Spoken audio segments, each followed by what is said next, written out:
Good morning. Welcome to worship. If I haven't met you yet, my name is Randy Green. I'm happy to meet you and happy to also welcome you into worship this morning. Whether you're worshiping with us here in the room, in person, or if you're joining us online, we are glad that you have chosen Holmeswood to be your place of worship. If you are joining us online, I'd like to invite you just to leave a comment in the chat, just to say hello to the other people who are worshiping with you in that online space. And if this is your first time worshiping here at Holmeswood, we would love to get to know you more. So to help us know the best way to reach out to you, I'd invite you to just scan the QR code that you see on the screen right there, or it's also in your worship bulletin. Or if you prefer an old-fashioned piece of paper that you can fill out, you can find some of those forms in the pewbacks in front of you. And if you fill that out for the first time, then we will actually make a $10 donation in your honor to Hillcrest Transitional Housing. You can see a little bit of information about them on the screen here, but they're an organization we partner with here in Kansas City, and their goal is just to help homeless families become self-supportive, self-reliant contributors into society. And so if you fill out one of the paper forms, you can just drop that in the offering plate when we pass that around, or you can put it in the basket at the back of the sanctuary as you leave this morning. And so either way, we're really excited to be able to connect with you, and again, we're grateful that you chose to worship with us here today. I have a few announcements. Yeah, most of these you'll notice have a theme in that they're happening next Sunday, a week from today. It's going to be a really busy week here at Holmeswood. So we're going to start with this Graduation Recognition Sunday. That's going to be in worship next Sunday, so that's May 5th. And we're just going to be recognizing graduates of high school, college, trade schools, and graduate schools. So if you or someone you know who attends Holmeswood is graduating from one of those schools, please just let the church office know, because we want to make sure that we include everybody that we can in that celebration next week. And now we have another fun thing that you can see on the screen, and I'm going to actually invite Allison and Kate to come forward and to share with us a little bit about this fun thing that's happening after worship next week.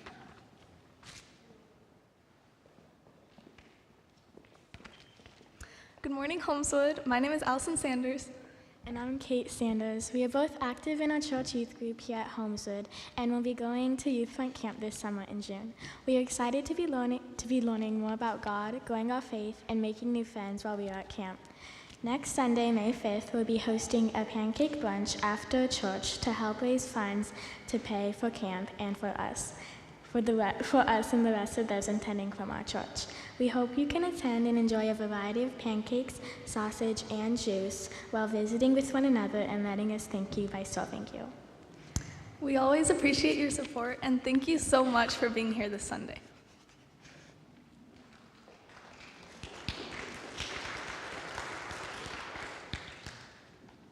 Pancakes are always a party, so you want to make sure that you're here next week. The last thing that's happening next week is that we're starting a new Open Doors book study group. And Chris Collins is going to be facilitating this conversation. It's based on the book, Everything Happens for a Reason and Other Lies I've Loved, which is just a great title. But it's written by Kate Bowler, and she has an incredible story. So you want to be a part of that Open Doors group. It's starting next Sunday, May 5th, and it's going for 4 weeks. So that's May 5th, 12th, 19th, and 26th. Starting at 9 a.m., so it's just before worship, and we'll be posting the location. You'll hear about that before next week. And if you do want to get a copy of the book from the church has a handful of those available from the front office. Those are just $5, first come, first serve, so you can stop by there and pick those up. Okay, so that was 3 things happening next week. Pop quiz, do you remember what those 3 things were? Graduation Sunday, pancake breakfast, and then, we already moved on. Okay, what was the last one I just said? Open Doors group. Okay, great. One other announcement that I have is actually happening not on Sunday, but this coming Tuesday. So that's April 30th at 6 p.m. It's a Zoom conversation to talk about how Holmeswood wants to participate in KC Pride Fest coming up this year.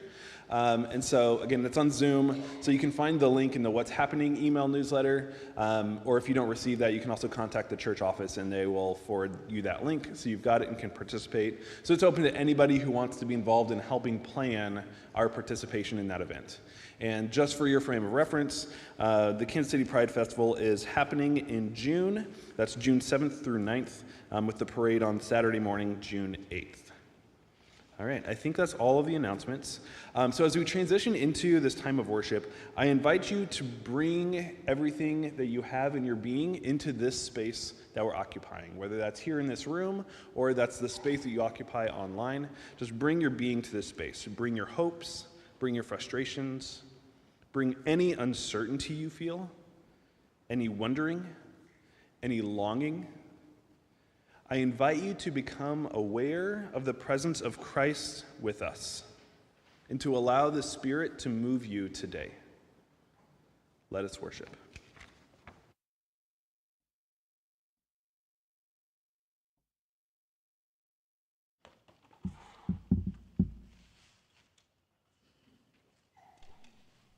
Good morning, Holmeswood. Let's stand and worship together.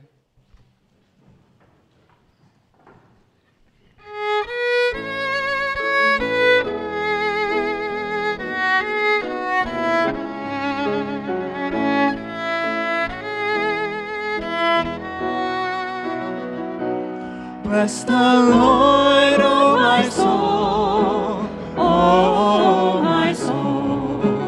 Worship God's holy name. Sing like never before, O my soul. I'll worship your holy name.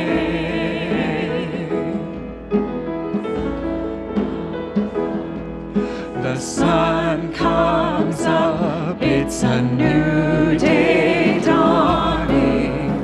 It's time to sing your song again. Whatever may pass and whatever lies before me, let me be singing when the evening comes.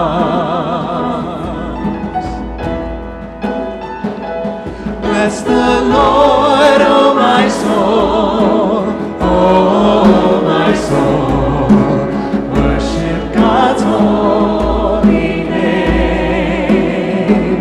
Sing like never before, O my soul. I'll worship your holy name.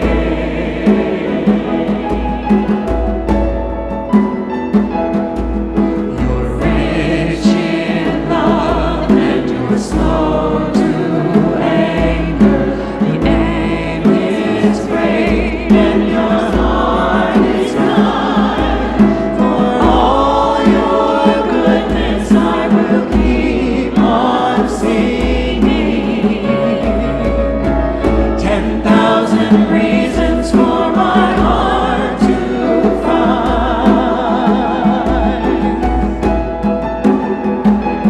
Bless the Lord, O my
we invite the children who would like to come forward for the children's sermon to come with me and sit here on the front pew with us today.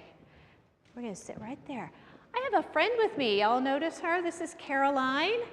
She has the same name as my daughter, but she's not my daughter. She is the granddaughter of LaDonna up there, LaDonna Campbell. So I am so happy to get to know her this morning. We have a new friend.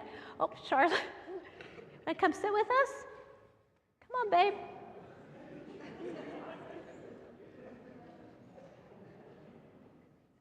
There we go.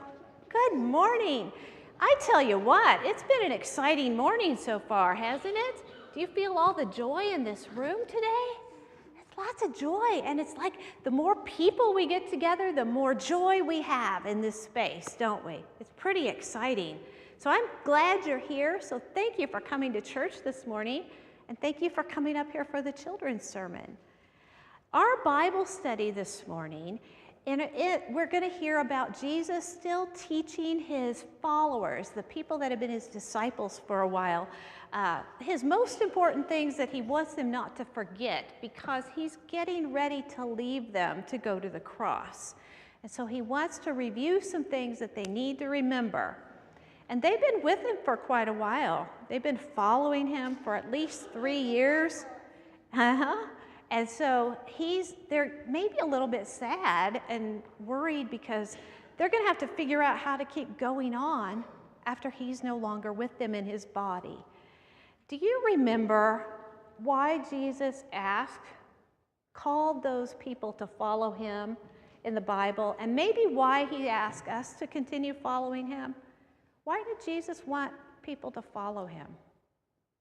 There's a heart, yeah. Did Jesus ask them to follow him because he was going to give them candy? No. He had candy in his pockets, and or ice cream. He said, "Follow me and we'll get ice cream." No. Or follow me and I'll give you money. We'll get rich. No, wasn't that? Did he ask children to follow them because he said, "You must obey your parents, and your parents said to follow me"? No. Is that what he said? No? He didn't say that? Okay.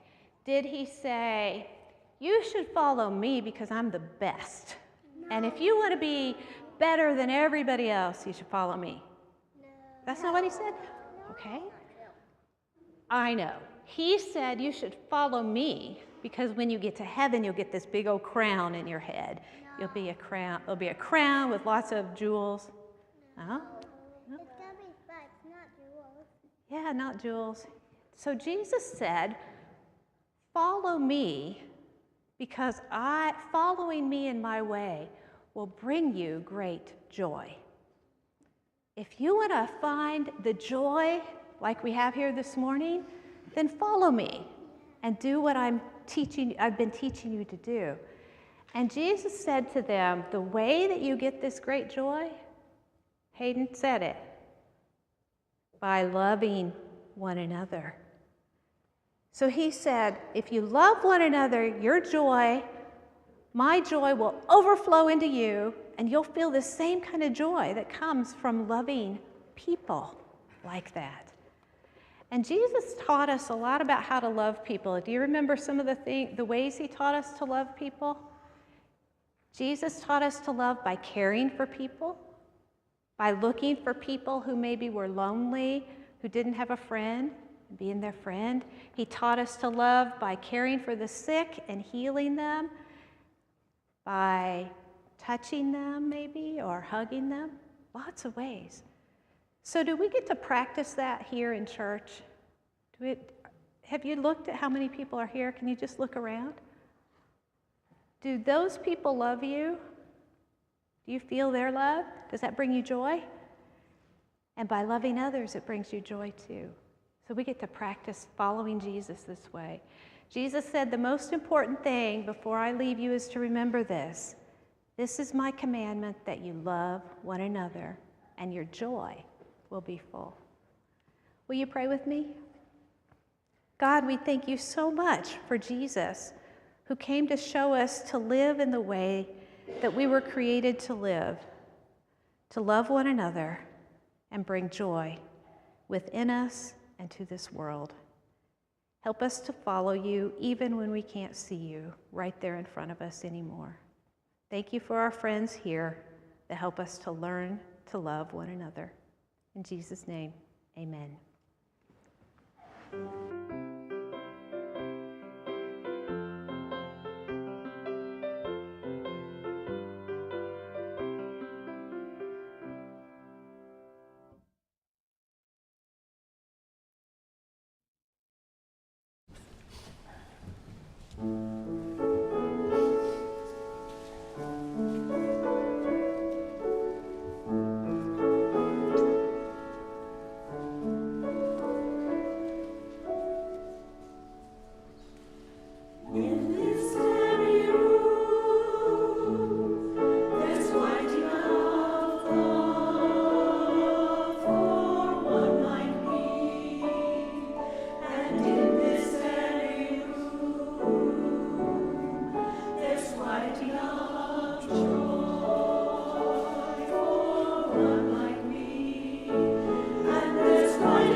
Poem by Mary Oliver. The Spirit likes to dress up like this: 10 fingers, 10 toes, shoulders, and all the rest at night in the black branches, in the morning in the blue branches of the world. It could float, of course, but would rather plumb rough matter. Airy and shapeless thing, it needs the metaphor of the body, lime and appetite, the oceanic fluids.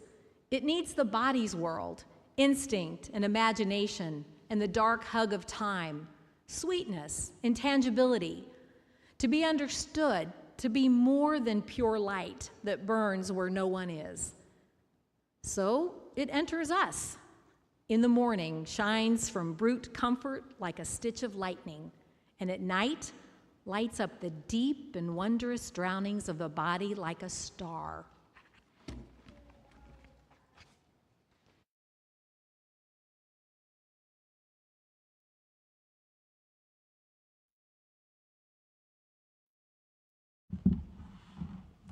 I invite you to stand as we continue worship.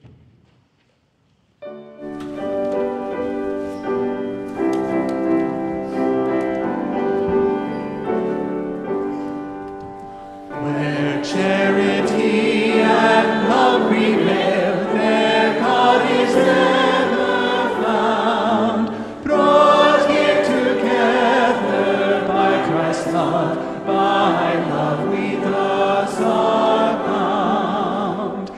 Let us recall that in our midst dwells Christ God's only Son, as members of each body joined, in Him we are made one. Let us forgive each other's faults as we our own confess, that we may love each other well in Christian gentleness. Love can exclude no race or creed, if honored be God's name. Our common life embraces all, whose Maker is the same.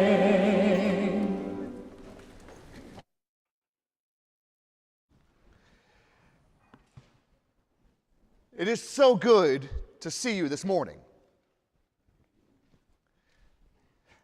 It's good to see y'all, but it's good to see you in particular. You are missed when you're not here. We are not as complete when you are not here. There's something askew. It makes me want to lean a bit. I'm not able to stand up straight when you're not here. Michael, I think this is week 2, if my math is right. It's good you're here. Thank you for helping guide us and lead us into this new way in being and worshiping together. I was unfamiliar with that Mary Oliver poem. Now, I love Mary Oliver. She's one of my favorite writers, thinkers, poets. But I love the way she provocatively frames it. The Spirit likes to dress in this kind of a way. 10 fingers and 10 toes. The Spirit of God is not some far off, removed, distant deity, but the Spirit is here now in you. That's a bit provocative if you really think about it. Tammy, it's good to have you here. Leading and considering what does it look like with faith formation in families in this new way, in this new day in which the default is not to come to church. No longer is the church the center of the community nor the social sphere. No matter what we've tried to convince ourselves in the past, that is what a central part of the church was in recent decades. It was community. It was the space of the center of the neighborhood.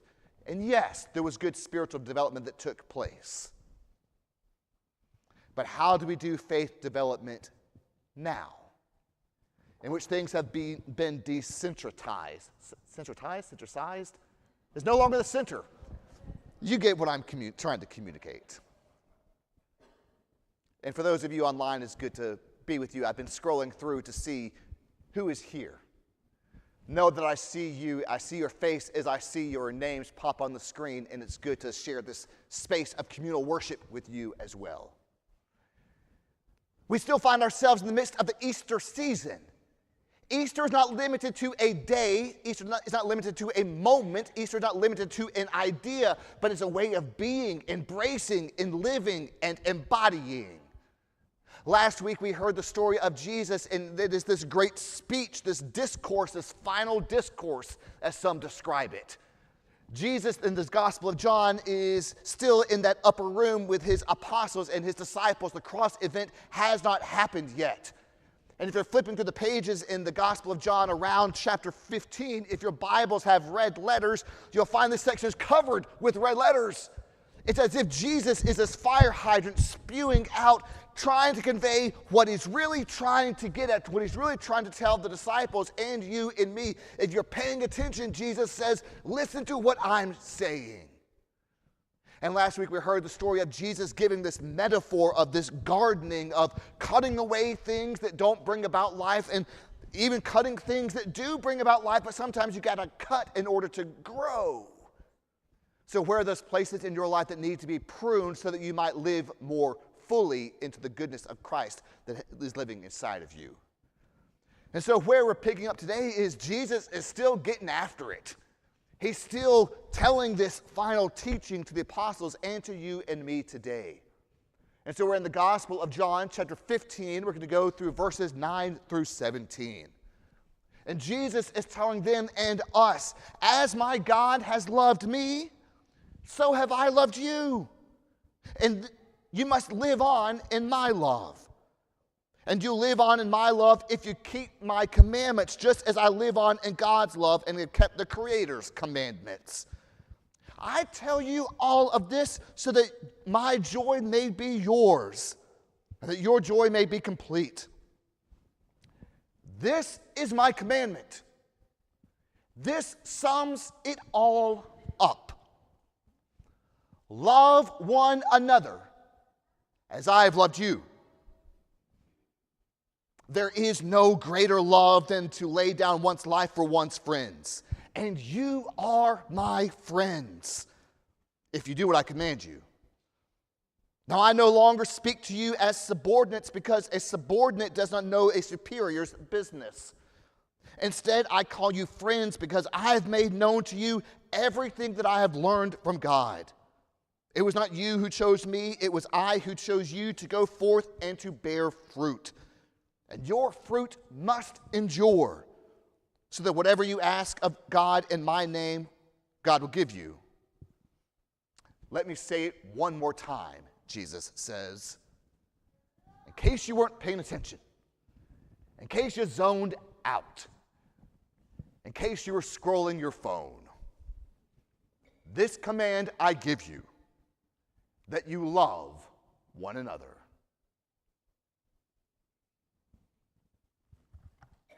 Sums it all up, condenses it to a handful of words. It's what it's all about.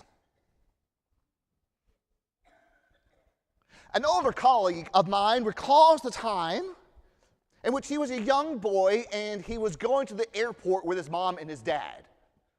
Now, these were days prior to 9/11, and security was less strict. And so it was the time in which people could actually go to the gate to say goodbye to people who were getting on the plane. Well, his dad was going away for work for a handful of months, not just some quick trip, but he's going to be gone for a while. And so they were saying their goodbyes, and before the father got on the plane, he went to the kiosk and bought a York peppermint patty. And he gave the little candy to my friend, my colleague, when he was a little boy, and my friend opened it up and ate the candy really fast. But instead of throwing the wrapper away, he intentionally folded it up and delicately placed it in his pocket. You see, even as a young child, he began to realize this was the last thing that my dad touched. And in some kind of innocent kind of a way, he thought to himself, because this is the last thing my dad touched, this wrapper carries my dad's presence. And so if I hold on to the wrapper in some kind of a way over the next handful of months, I'm holding on to my dad. Of course, this way of thinking and imagining is not limited to young children, is it? I bet if each of us are honest with ourselves in some deep kind of a way, it speaks into our being as well. The questions of who am I? How do I relate to someone else? How am I connected to the people around me? And these are the type of spaces that Jesus considers as he offers his final message to the apostles that night before the events of the cross took place. Of course, the disciples had no idea that a betrayal would soon happen. They couldn't imagine a trial, of course, and crucifixion, y'all are nuts, wasn't even on their radar. They didn't realize the time with Jesus was short, but Jesus had some sort of inclination inside of them that something painfully significant was about to happen. And so with this type of urgency and momentum, Jesus began to spew out everything that he thought was important, everything that he'd been trying to teach the apostles over the past 3 years. And Jesus says, y'all are my friends. Remember that. Know that. Abide in me, live in me, find your center of being in love. This love gives and lowers and connects, and it is that love that will sustain you. I am your place in the world, Jesus says. I am the central force of the world. No, that's not quite right. I mean, it's right, but it's not all the way there. I bet I can say it better and more clearly. He takes a breath. This commandment I leave you. Love one another.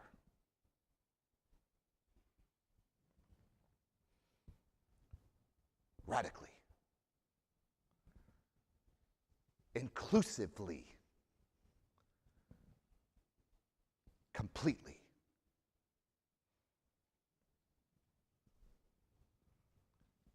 In one moment, Jesus summed it all up. Love.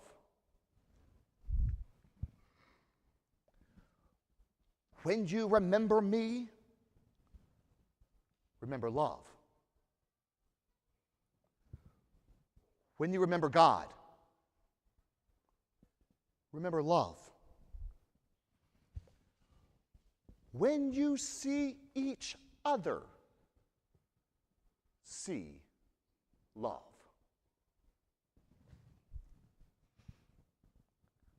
Oh, Jesus. What a provocative final teaching. When Jesus was summing up all of who he is and what the focal point of what he embodies, do you see what he did not say? Jesus did not offer any theological tenets. He didn't talk about avoiding curse words. He didn't say refrain from the fruit on the vine, refrain from wine. He didn't say anything about a sinner's prayer. He mentioned nothing of church traditions. Spoiler alert, there was no Christian church at this time.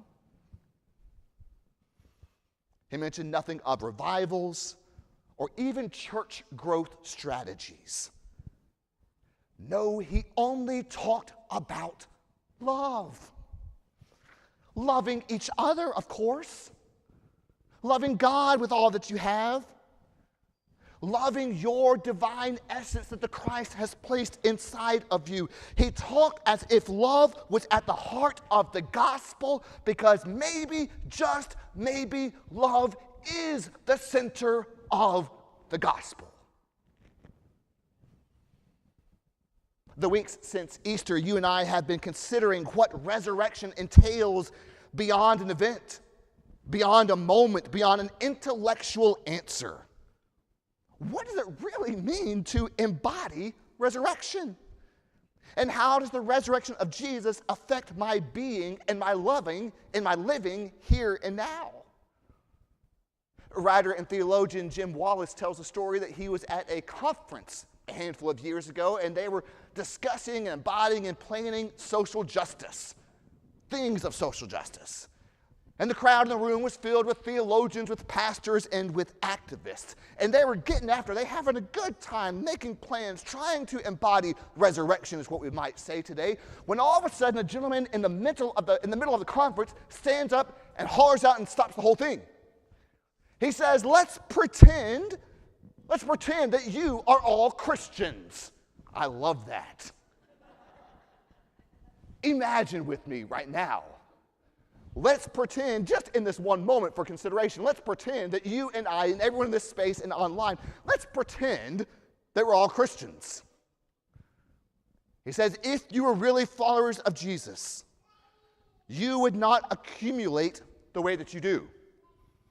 You would share everything you had. You would actually love each other. You would treat each other as if you were a family. Why don't you do that? Why don't you live that way? Why don't you do that? Why don't you live that way? Now, those are hard questions. And it's so easy for us today to convince ourselves that since you and I live some 2,000 years after the death and resurrection of Jesus, that because we have 2,000 years of tradition and reflection, that we are then further along than those early disciples were at understanding what it means to follow and embody the Christ. But do we really get it? How much further along are we than those folk who are gathered around a table who had no idea that a cross was about to happen? You see, it is so much easier for us to imagine a God who demands of us to meet certain moral obligations. It is so much easier living a faith that includes lists and check boxes to know who is in and who is out, and what to do and not to do in order to satisfy the expectations of a God who demands that we act in a certain way in times and believe the certain things no matter what hook, line, and sinker. But Jesus says, no, y'all, that ain't love. No, that's not love. Love is living what you believe. Love is giving up your life for your friend. Faith in me is communal, which is to say, love is communal. The love in you is me. And following me compels you to love and love and love and love and love and love and love lavishly and love abundantly. And as Mother Teresa would say, love until it hurts. Love and love and love some more. My friend was revisiting that story of carrying the peppermint patty wrapper with him. And as time had gone by and as he grew into a man, he recalled that time as a young child and he became more insightful. Because what he realized is that while he once thought that the wrapper held his dad's presence, that was not the last thing that his dad touched. No, as the dad was getting on the plane, and as the dad gave his final teaching to his son, he then hugged and kissed my friend and offered these words: I'm going to be gone for a handful of months. Take care of your mom. Take care of your sister. And know that I love you. See, that wrapper didn't carry the presence of his dad. In some intimate kind of a way, my friend began to realize that it was he who carried the presence of his father, that he carried the presence and love of his dad. And as I heard that story, I cannot also help but hear these final cumulative words of Jesus. You are the love of Christ, is what Jesus says. Y'all, maybe you didn't hear me. He says, you are the love of Christ. You are the love of Christ. You are the love of Christ. And you are the love of Christ. And you are the love of Christ. And you are the love of Christ. And you are the love of Christ. And you are the love of Christ. And your life, your actions, and your love carry and reveal the presence of divine love. Now, these are simple yet challenging realizations. Because if you and I listen carefully and take this blessing seriously, it just might mean that you have to make some changes in your life as well. If you are a Christian, if you are to embody this way, if you hear the words of Jesus seriously, how does that change how you see yourself? How does that alter how you see each other? How does that affect your engagement in your world? I'm convinced that this is the one power that can bring transformation. This is the one power that can bring wholeness. This is the one power that brings completeness. And when you do this, when you embody this blessing, then you begin to grasp what Jesus has been showing all along. You begin living into resurrection.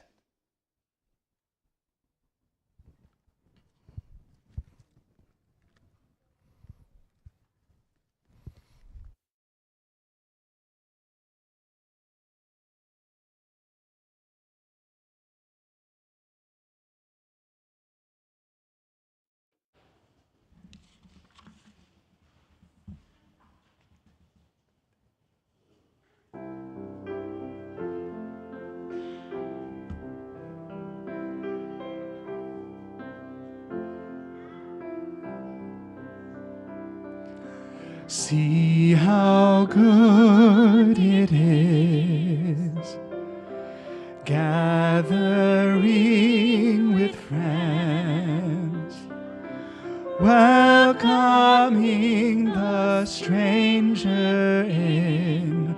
See how good it is when God's children live as one. By the Spirit we become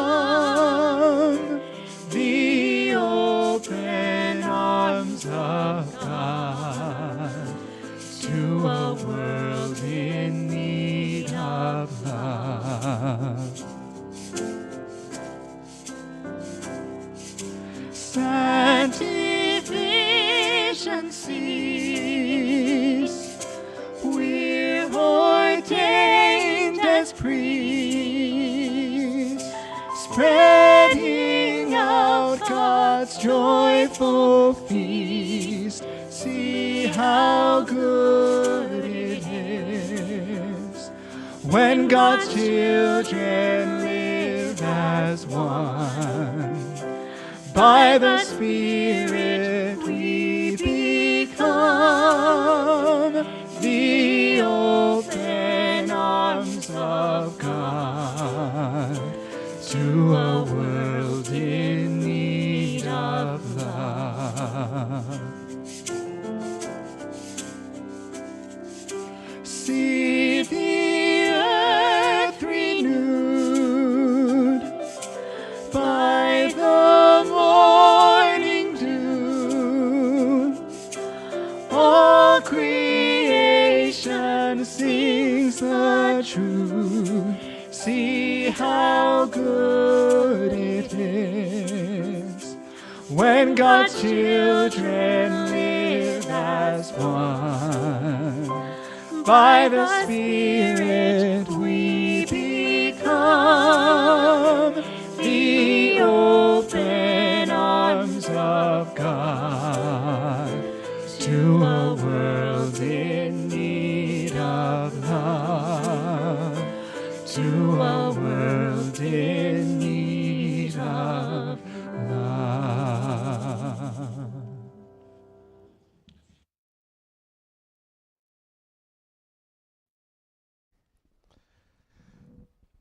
to a world in need of love.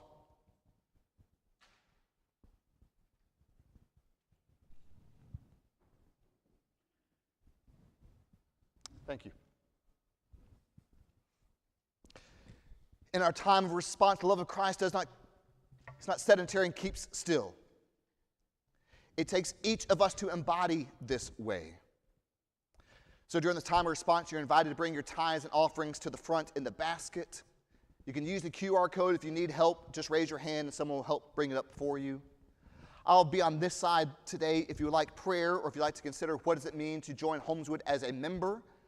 Maybe you haven't been baptized and you'd like to take that physical step of letting everyone know that you follow and embrace the ways of Christ. We can start this process over here. During this singing, may each of us respond together.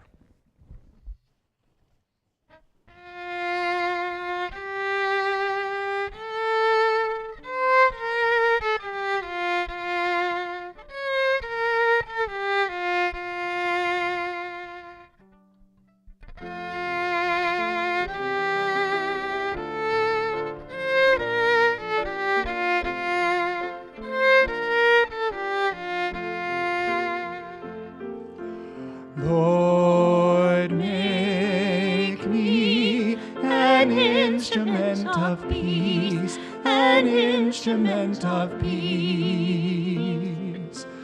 Lord, make me an instrument of peace, an instrument of peace.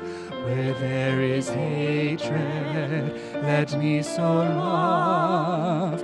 Where there is darkness, let me sow light. For in the giving we shall receive, and in the dying we're given life.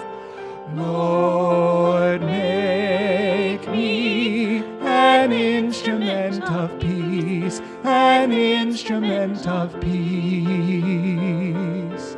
Lord, make me an instrument of peace, an instrument of peace. Where there is sorrow, let me sow hope.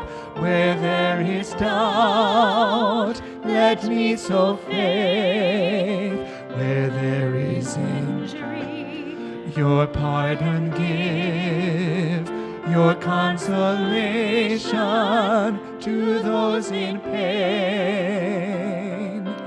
Lord, make me an instrument of peace, an instrument of peace. Lord, make me an instrument of peace, an instrument of peace.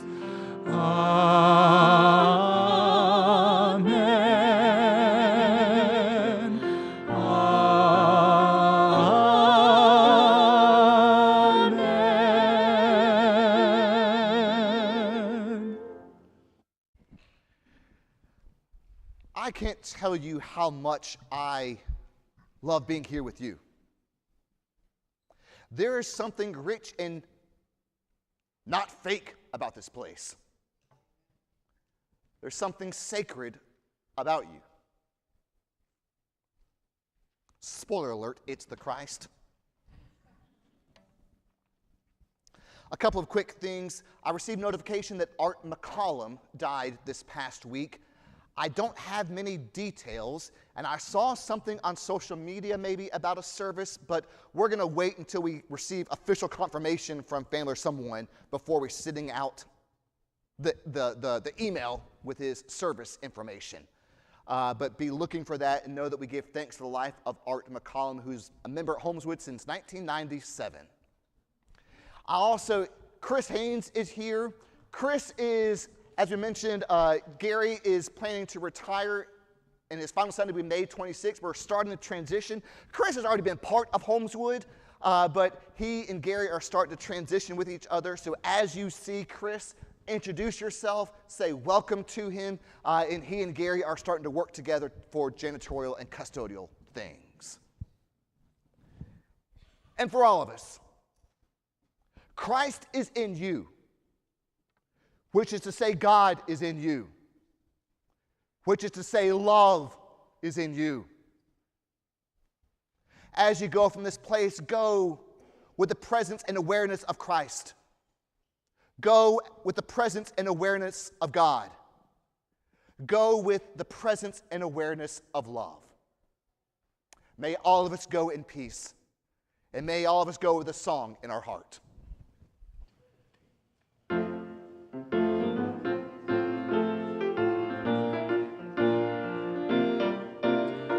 Oh, how sweet to walk in this pilgrim way, leaning on the everlasting arms.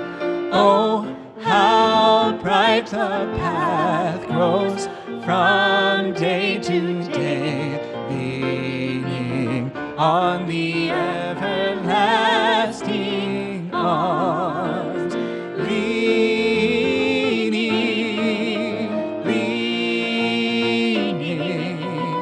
safe and secure from all alarms. Leaning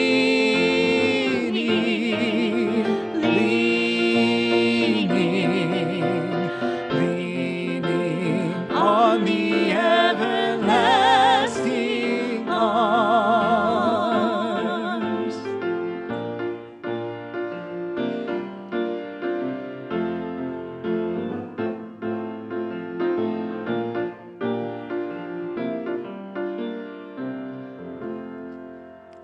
Go in peace. Amen.